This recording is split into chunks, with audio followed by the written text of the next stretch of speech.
So the NTP program is Naval Environmental Training Program. So we take students that have finished BMQ and this is their first introduction to the naval environment before they go to ship.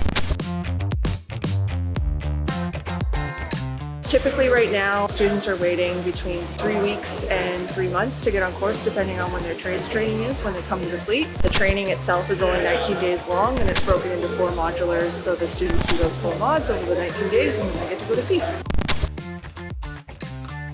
So today they're actually doing sea survival.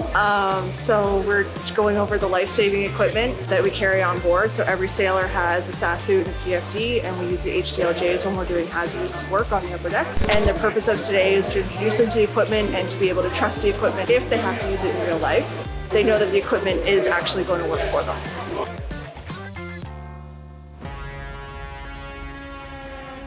There's 3 types of equipment that they're introduced to outside of the life raft.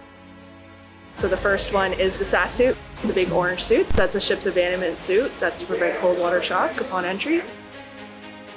What they're donning on top of those are the personal flotation devices, or PFDs. So we carry those on our survival belts. So we'll have a SAS suit and our PFD on us, along with our flash gear on board. So it's just a flotation device that will right us in the water. And the third item that they're using is the hazardous duty life jacket. And that's the one that you see most people in. They have a black kind of yoke thing on them. So we use that when we're working on the upper decks or anytime over the water in the boats.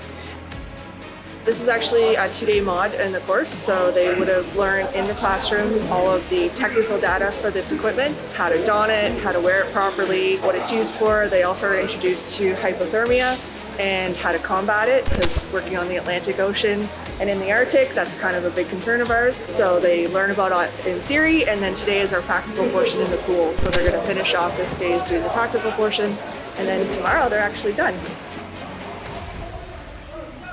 The big point today is to be familiar with the gear they're putting on and know how to don it properly, because it is life-saving equipment, and also to be able to trust the equipment so if they do find themselves in the water, that they know that the equipment is going to keep them afloat and help them survive. So this training is conducted every 5 years, so it's not a one and done.